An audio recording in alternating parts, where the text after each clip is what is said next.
Plug, o programa feito pelos monitores da Unbox.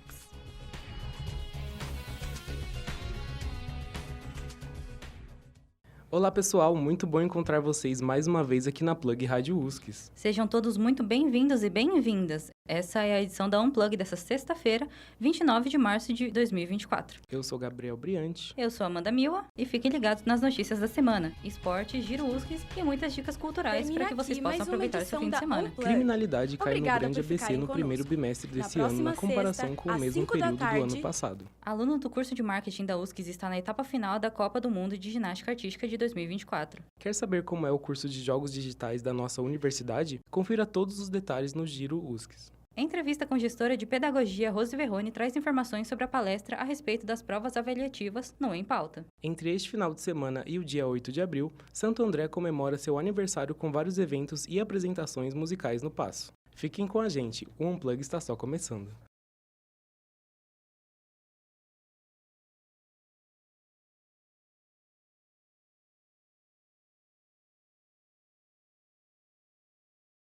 São Caetano do Sul está entre as cidades mais poluídas do Brasil, de acordo com o estudo global World Air Quality da IQ Air.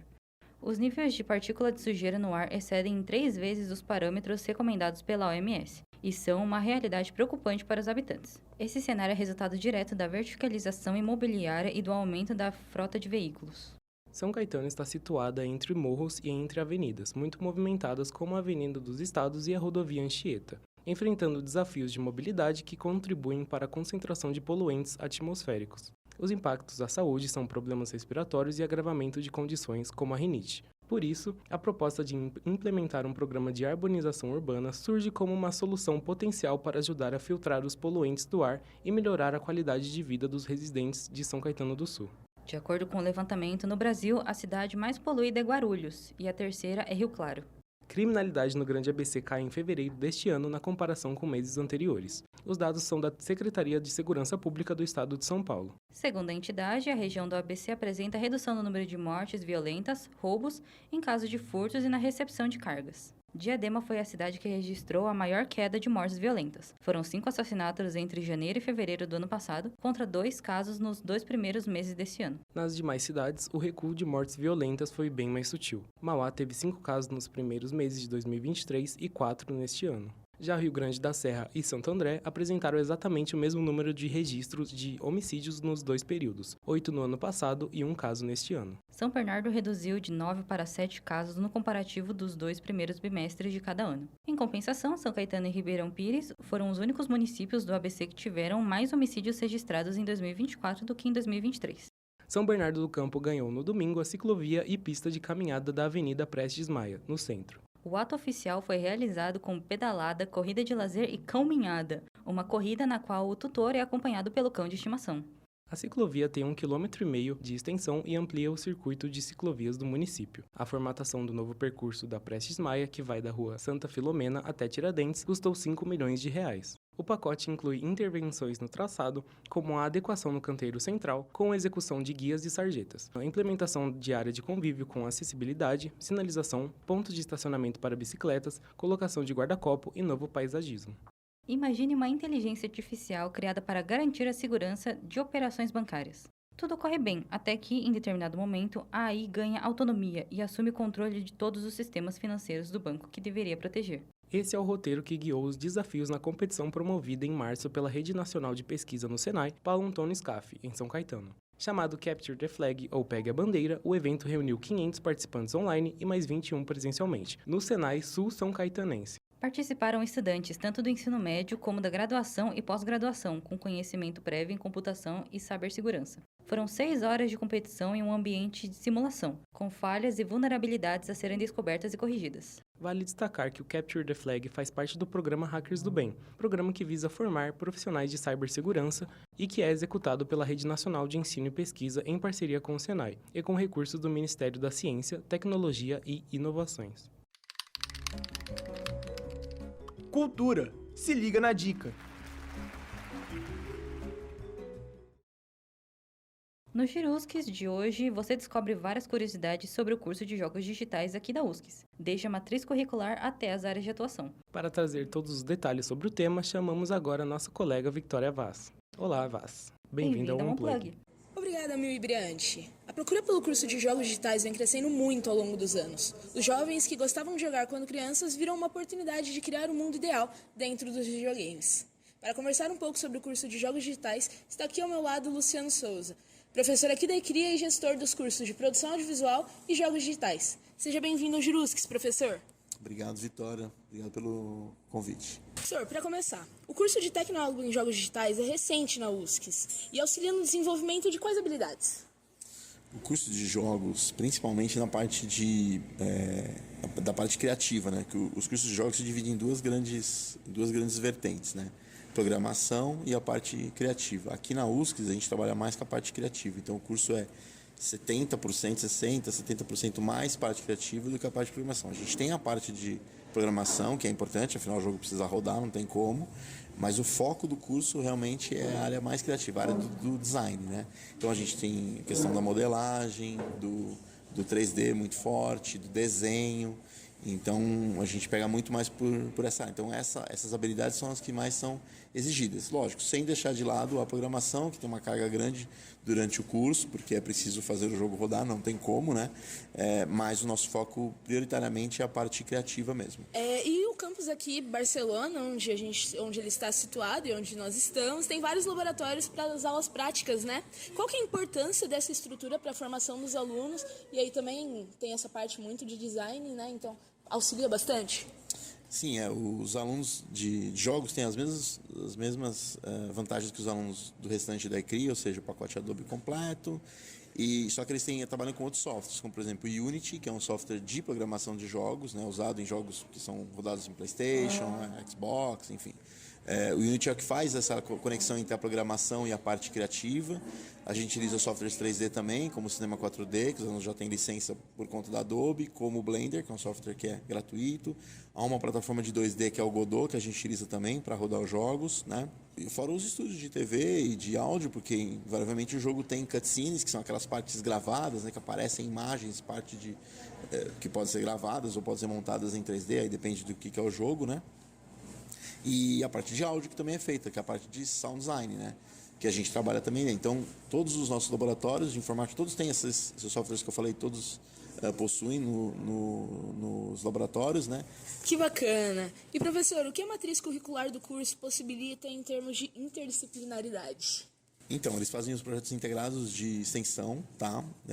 No primeiro semestre eles fazem um jogo físico, é um jogo físico com viés de transformação para o mundo digital. Então eles têm uma ideia de como funciona um jogo, né? Como qualquer desses jogos que a gente tem de tabuleiro, eles fazem um jogo desse, só que com o viés de transformar ele para o mundo eletrônico, né? No segundo semestre eles fazem um jogo em 2D, tá? Geralmente com uma temática cultural ou ligado com alguma coisa do colégio. No terceiro semestre eles fazem um jogo 3D. E no quarto semestre eles fazem um jogo multiplayer e também para dispositivos móveis. É o que a gente tem traçado de projeto de extensão para os alunos de jogos. Que demais! E para trabalhar com tecnologia, a gente sempre tem que estar ligado nas novidades, né? O que o tecnólogo formado pode esperar do mercado de trabalho?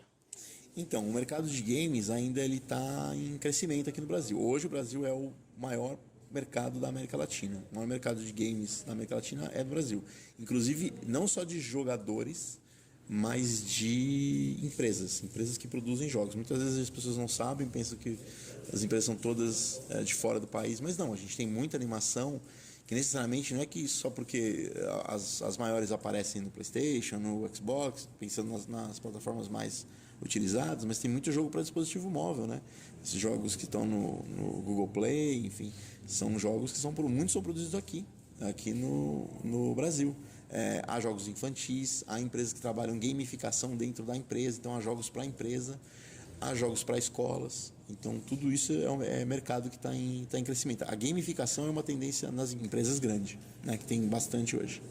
Pô, super interessante, né? Às vezes é coisa que a gente não pensa, né, que tem isso daí dentro das empresas, dentro da área de... por exemplo, aqui em São Caetano tem uma empresa que trabalha com com gamificação para a educação, que é super forte, aqui próximo, inclusive ao campus de Barcelona. E eles produzem jogos para escolas, né? A escola, sei lá, precisa para ensinar alguma determinada coisa. Nesse caso, eles trabalham com Lego também. Então, eles precisam criar jogos que são o Lego, a parte física, mas também tem a parte eletrônica. Jogos que a própria Lego desenvolve com eles. Que demais. E professor, para finalizar, nós abriremos turma de jogos digitais no meio do ano? Essa é a nossa vontade, né? Na verdade, o curso é modular, tá? Então, ele funciona assim. Os módulos são independentes. Então, por mais que a gente não consiga formar uma turma nova no meio do ano, esses alunos do meio do ano conseguem entrar no curso, porque o módulo se encerra nele mesmo. Então, por exemplo, o aluno que entra no primeiro semestre, tudo que ele aprende no primeiro se encerra nele. Ele não depende disso para cursar o segundo. Ele entra no segundo, ele não precisa do que ele teve no primeiro. A gente criou dessa forma. Até porque, por ser um curso novo, tem essa questão de que a gente tem que criar uma cultura do curso de jogos dentro da própria universidade, né? Dentro da própria região. Na região do ABC não tem essa cultura forte ainda, né? Em São Paulo a gente tem um pouquinho, mas aqui a gente tem menos. Então, a gente precisa criar essa cultura junto ao pessoal que está no ensino médio. Então, nosso trabalho de divulgação é muito importante para que a turma conheça. E a gente já teve um avanço, né? A primeira turma tinha cerca de 15 a 20 alunos, agora nós já estamos para 25, 30 alunos, né? Na turma que está hoje no primeiro, e a nossa tendência é que cresça, né? E a gente tendo mais laboratórios, desenvolvendo mais os jogos e mostrando o trabalho que os alunos fazem aqui dentro, a tendência é que a gente cresça isso. Muito bom. Professor, a gente agradece muito a sua participação aqui. E volto com vocês aí no estúdio, Mila e Briante. Obrigada. Obrigado, Vitória. Agradecemos a Vitória Vaz. E você, tem alguma dúvida ou sugestão? Escreva para nós por meio das caixinhas que colocamos no Stories da ECRIA. Errei.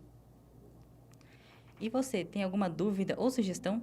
Escreva para nós por meio das caixinhas colocadas nos stories do Instagram da ECRIA, sempre às terças e quintas. O Giro USCS fica por aqui. Até a próxima.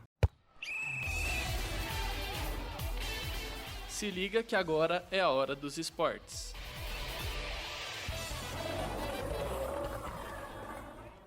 Yuri Monteverde Guimarães, atleta profissional de ginástica artística pela Seleção Brasileira e aluno do curso de Marketing EAD da USCS. Já competiu em 3 etapas da Copa do Mundo de Ginástica Artística de 2024, restando apenas a etapa final. A competição começou no Cairo, capital do Egito, em fevereiro e seguiu para Cottbus, na Alemanha. Em março, a etapa foi realizada em Baku, no Azerbaijão, e a última fase será realizada em Doha, no Catar, entre 17 e 20 de abril. 2 ginastas garantem vaga olímpica pelo aparelho na Copa do Mundo de Ginástica Artística. A classificação leva em conta a pontuação final, que é a soma dos 3 melhores resultados do atleta nas 4 etapas da competição: Cairo, Cottbus, Baku e Doha. Vencendo a etapa final, os atletas têm a oportunidade de conquistar a 3ª vaga olímpica para representar a ginástica brasileira masculina na Copa da modalidade. Muito legal, né, ver os atletas de São Caetano assim sendo representados. Ainda mais da USCS. Ele foi para Cairo, foi para Baku. Uau, ele viajou um monte para participar.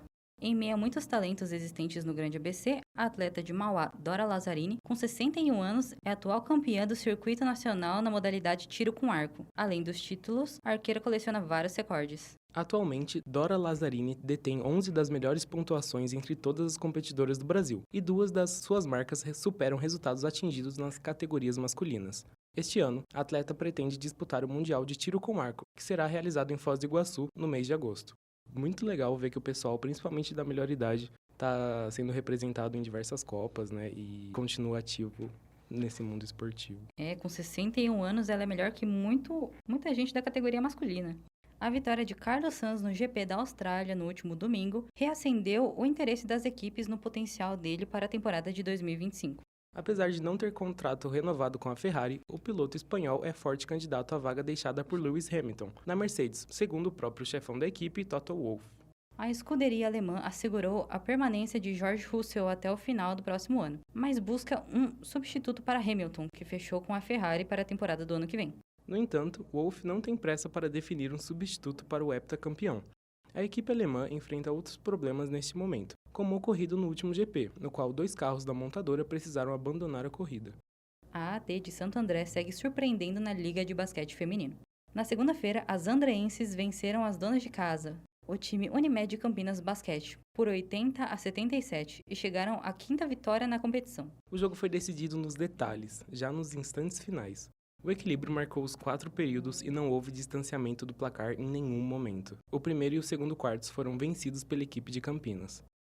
Já as atletas do basquete de Santo André calibraram a mão e acertaram a marcação sobre a pivô senegalesa Fatou Diagne e venceram o terceiro e o quarto quartos. O resultado devolve a vice-liderança à equipe da região, que terá outra dura missão fora de casa neste sábado, às 5h30 da tarde, quando enfrenta o Sampaio Basquete, no Maranhão. Em pauta, a nossa entrevista da semana. Avaliar para impulsionar a aprendizagem e a qualidade, combater injustiças e as desigualdades. Este é o tema principal de uma série de palestras que irá ocorrer entre os dias 8 e 12 de abril no modelo virtual. As palestras serão realizadas nos horários da pré-aula da USCS, destinada principalmente aos estudantes do curso de Pedagogia da nossa universidade. Para falar um pouco sobre a primeira semana da avaliação de Pedagogia USCS, está aqui conosco a professora Rose Verrone.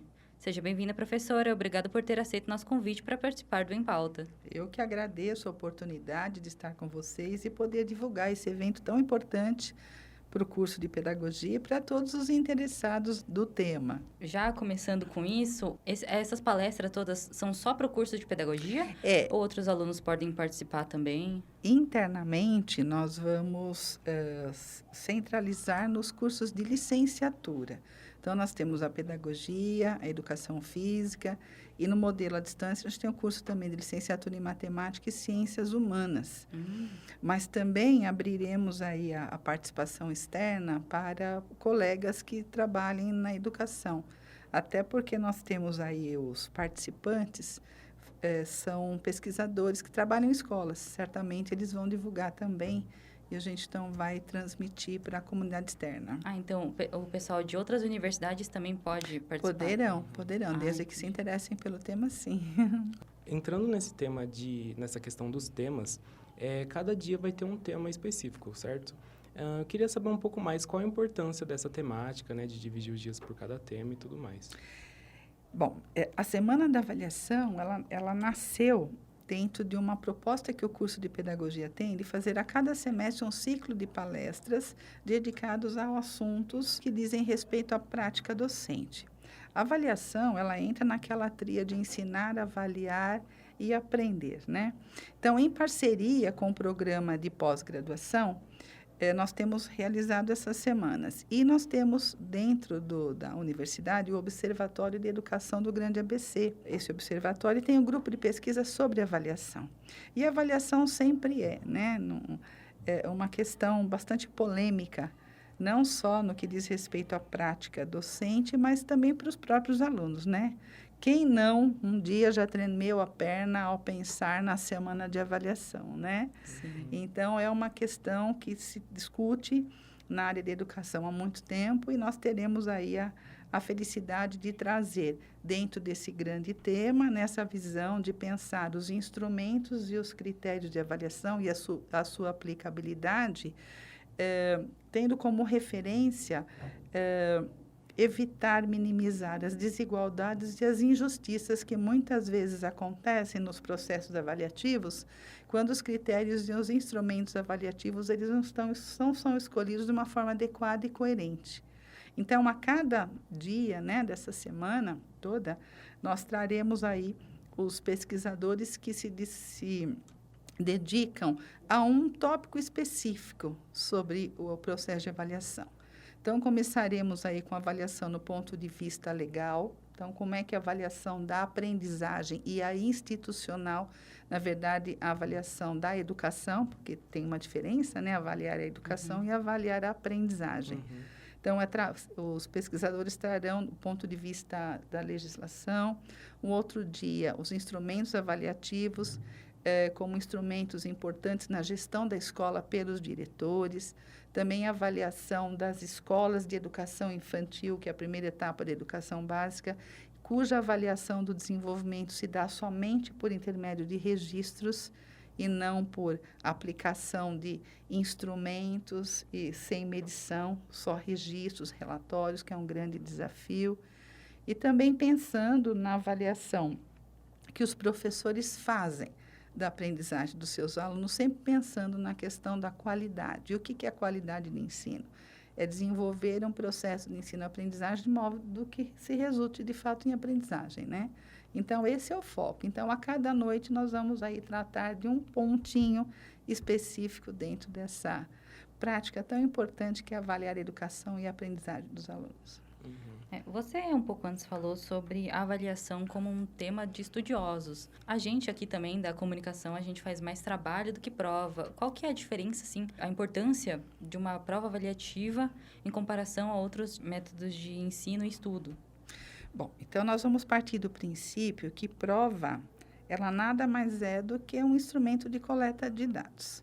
Então, quando você escolhe um instrumento avaliativo, ele precisa ser pertinente aos objetivos de aprendizagem que você quer verificar. Então, nós temos, assim, a ideia de que prova só é um instrumento avaliativo em que se aplica por intermédio de uma produção escrita, seja por intermédio de questões e produção de texto, né? Isso é um tipo de instrumento avaliativo. Então, dependendo do que você quer avaliar, essa avaliação por intermédio desse instrumento serve muito bem. Mas se nós quisermos avaliar, por exemplo, a capacidade de comunicação oral, nós não vamos buscar os dados sobre essa aprendizagem por intermédio do instrumento escrito. Nós vamos usar outros instrumentos, dependendo das aprendizagens que você quer verificar, porque a avaliação nada mais é do que uma coleta de dados para saber se a aprendizagem está ocorrendo. Então, a avaliação escrita, que é a famosa chamada prova, ela serve para alguns objetivos de aprendizagem, mas não para outros. Então, a discussão gira em torno disso. O instrumento certo para a aprendizagem correspondente, com os critérios adequados também. Então, o grande problema, a grande discussão a respeito da avaliação sempre gira em torno dessa questão. O instrumento adequado, correspondente ao objetivo de aprendizagem e o critério definido e muito claro para que sejamos justos. Não avaliar o instrumento de um aluno e de outro com olhares diferentes, mas com o mesmo olhar, ou seja, com o mesmo critério. Sim. Essas provas ajudam também os educadores, assim, para ver se o método de ensino está dando certo, se tem que mudar a rota, assim, de como ensina? Com certeza. Então, não só verificar a aprendizagem, mas entendendo a aprendizagem como resultado de um processo. Então, quando nós falamos em processo ensino-aprendizagem, nós entendemos que quando o professor escolhe os caminhos adequados, ou seja, os métodos e as técnicas, o resultado precisa ser positivo. Então, se nós aplicamos instrumentos avaliativos adequados, pertinentes aos objetivos de aprendizagem, com critérios claros, e o resultado for negativo, o professor precisa olhar para o caminho, pelo percurso que ele propôs, porque pode ter acontecido aí que aquela prática que ele propôs, aquele tipo de aula, aquelas ações não sejam adequadas para as formas daqueles alunos aprenderem. Então, se o professor trabalha para o aluno aprender e o instrumento dele deu como resultado de que os alunos não aprenderam, então, vamos olhar para o processo e corrigir. Isso é imprescindível, com certeza. Uhum. É importante comentar, né, porque as pessoas não são boas em tudo, né, ninguém nasce sabendo de nada. Então, uma pessoa pode ter maestria gigantesca num determinado assunto, mas não ter tanta qualidade de ensino em outras questões, né? Uhum. Mas, voltando um pouco no evento, eu queria falar um pouco sobre os temas, né? Serão 5 temas diferentes. E a palestra do dia 9, ela, por exemplo, tem como a temática avaliação educacional no contexto da legislação brasileira, né? As suas implicações teóricas e práticas. Poderia falar mais um pouco sobre esse assunto e como ele nos impacta, né? Nós graduandos? Claro. Quando nós pensamos aí em avaliação educacional, nós pensamos em avaliar a educação como um todo, né? E nós temos na nossa legislação educacional a importância, inclusive, de se usar instrumentos de avaliação externa, que nós chamamos em avaliação de larga escala, tanto para a educação básica quanto para o ensino superior. Do que eu estou falando? Do ENAD, do Enem, da Prova Brasil. Né? Então, esse dia 8, será dedicado a discutir a importância desses instrumentos de avaliação externa, que são elaborados pelas instâncias pertinentes aí a cada etapa da educação. Então, uma avaliação feita de fora da escola para dentro dela. de modo que os resultados dessas avaliações também ajudem os nossos legisladores dedicados à educação consiga reagendar, realocar, reorganizar os percursos da legislação educacional. Quando foram implementadas esses instrumentos avaliativos, essa avaliação de larga escala, nós tivemos muita recusa, tanto da população e também dos estudantes, principalmente do ensino superior.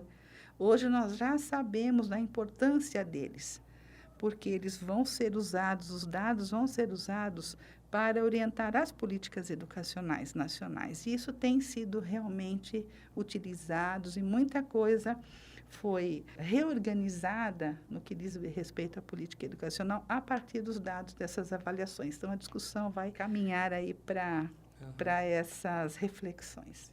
E para acessarem as palestras, os alunos têm que se inscrever? É só entrar pelo link? Não tem necessidade de inscrição. Nós vamos divulgar aí no site da USCS, lá na janelinha ACC, né? Então, é possível acessar. Embora o interesse seja, mais particularmente, dos alunos das licenciaturas, os demais alunos não serão proibidos de participar, pelo contrário, né? A avaliação está na nossa vida, né? Principalmente no que diz respeito à avaliação da educação, avaliação da aprendizagem. Então, quem tiver interesse pelo tema, será uma grande alegria tê-los participando conosco, não tenha dúvida. E os horários? Sempre às 18h15, das 18h15 às 19h10, até para respeitar aí o horário do início da aula, né? Embora sejam temáticas que vai dar muita vontade de continuar conversando, e cada noite nós teremos 2 ou 3 pesquisadores que virão contribuir. Inclusive, nós teremos a presença da secretária municipal de educação, a professora Minéia, que também é uma das debatedoras, né? Estará conosco. Então, nós teremos aí nomes de relevância, né, na discussão. Certamente vai ficar todo dia um gostinho de quero mais, né? Mas como, em princípio, são atividades que poderão ser utilizadas para a carga horária da CC, então nós faremos aí na pré-aula, né? É um tema que abre muitas possibilidades de conversa, né? Com certeza. Convidaremos, inclusive, os professores da USCS para participar conosco, os gestores também. E eu entendo muito interessante que professores e estudantes possam estar juntos, né? Na discussão, no acesso à informação de algo que diz respeito à nossa vida, a vida acadêmica, né? Professores e alunos vivenciam a avaliação o tempo todo. Então, faremos o convite também aos professores e aos gestores da USCS. Maravilha. Então, a gente agradece a presença da professora Rose Verrone, da Pedagogia da USCS, aqui no Em Pauta. Obrigada, professora. Muito obrigado, Pro. Eu que agradeço. Muito obrigada a vocês também. Espero vocês lá na nossa semana da avaliação. Claro. Sim, com certeza. Cultura. Se liga na dica. Tem algum fã de música ao vivo por aí? Então escuta só, em Santo André, desde ontem até o dia 8 de abril, rolam diversos eventos e apresentações musicais para comemorar o aniversário da cidade em grande estilo. Neste domingo, você pode conferir a apresentação do Marcão Brito e Tiago Castanho, com o especial Charlie Brown Jr., 30 anos, no estacionamento do Paço Municipal. Já no sábado da próxima semana, dia 6 de abril, quem comanda a festa é o cantor Arnaldo Antunes. E no domingo, dia 7, os headliners são os Inimigos da HP. Fechando o evento na segunda, dia 8, data do aniversário da cidade, o grupo Roupa Nova é a grande atração da noite. Além das atrações musicais, a partir do dia 6, o Paço Municipal de Santo André também recebe a Feira da Fraternidade, que contará com comidas típicas de diferentes países, food trucks, tendas de artesanato, espaço kids, espaço pets e muito mais. Ninguém paga nada para participar do evento, mas quem quiser pode ajudar. Pode e deve doar alimentos não perecíveis. A programação completa você confere no site santoandré471anos.com.br. E o endereço é fácil. Paço Municipal de Santo André, na Praça 4º Centenário, no centro. Nossa, roupa nova, velho. Eu quero muito ir. As novidades musicais não param. A intitulada Rainha do Pop, Madonna, está para chegar em terras brasileiras e não é com qualquer show, hein? A cantora vai realizar um super show gratuito na praia de Copacabana, na zona sul do Rio, no dia 4 de maio. Após semanas de especulação, a exibição foi confirmada na tarde desta segunda-feira pelos organizadores do Mega Show e pela Prefeitura do Rio de Janeiro. Depois de 12 anos sem se apresentar no país, o show deve ser o último do The Celebration Tour, em que Madonna comemora 40 anos de carreira. Segundo os organizadores, o evento foi planejado para ser a maior turnê, tanto na parte estrutural quanto no número de espectadores. Serão 16 torres de áudio, vídeo e iluminação instaladas no local. E você, planeja comparecer a esse super espetáculo e ouvir os grandes hits da Madonna ao vivo? Pô, eu super queria ir, mas Rio de Janeiro é complicado, né? Pois é, Rio de Janeiro ficou um pouco fora de mão, mas seria ótimo vê-la ao vivo. O domingo de Páscoa se aproxima e o Coelhinho, além de trazer os ovos de chocolate, também trouxe diversas atividades e oficinas para o Golden Square Shopping em São Bernardo do Campo. Neste final de semana, os pequenos poderão colocar a mão na massa, ou melhor, no chocolate, e abusar da criatividade recheando os próprios ovos. As sessões ocorrem a cada meia hora, das 2 horas da tarde às 8 horas da noite, e tem capacidade para 15 mini confeiteiros. Além disso, também ocorre a tradicional caça aos ovos nos corredores do shopping. A criança deve seguir o mapa e descobrir onde estão os ovos. Finalizando todo o percurso, levará para casa bombons, chocolates e mimos das lojistas. Serão 3 sessões por dia, às 2 e às 16 horas da tarde e às 6 horas da noite. Para participar, os pequenos precisam estar acompanhados dos responsáveis. Ainda no domingo, a peça O Mistério dos Ovos Perdidos traz magia e diversão na praça. A apresentação está marcada para as 4 horas da tarde na Praça de Alimentação, piso L3. Gostou da programação? Então anota o endereço. O Shopping Golden Square fica na Avenida Kennedy, número 700, Jardim do Mar, em São Bernardo do Campo. A Prefeitura de Mauá está aceitando inscrições para quem deseja participar do Fundo de Apoio ao Fomento à Cultura. Cultura de Todos para Todos, até o dia 23 de abril. Podem participar pessoas físicas ou jurídicas que estejam no município há mais de 2 anos. Já as modalidades para concorrer são artes visuais, cênicas, música, literatura, cultura popular, patrimônio e economia criativa. O edital está disponível no Diário Oficial do município e o processo de seleção será conduzido por uma comissão avaliadora, que busca identificar os projetos mais relevantes e impactantes para serem contemplados pelo edital. Os prêmios variam de 5 a 15 mil reais. A publicação das propostas habilitadas deve ser divulgada no dia 29 de abril. Enquanto isso, o parecer final está previsto para ser anunciado somente em fevereiro do ano que vem. Mais informações sobre o edital e o processo de inscrição podem ser obtidas junto à Secretaria de Cultura, que fica nas dependências do Teatro Municipal. O endereço é na Rua Gabriel Marques, 353, Vila Noêmia, em Mauá.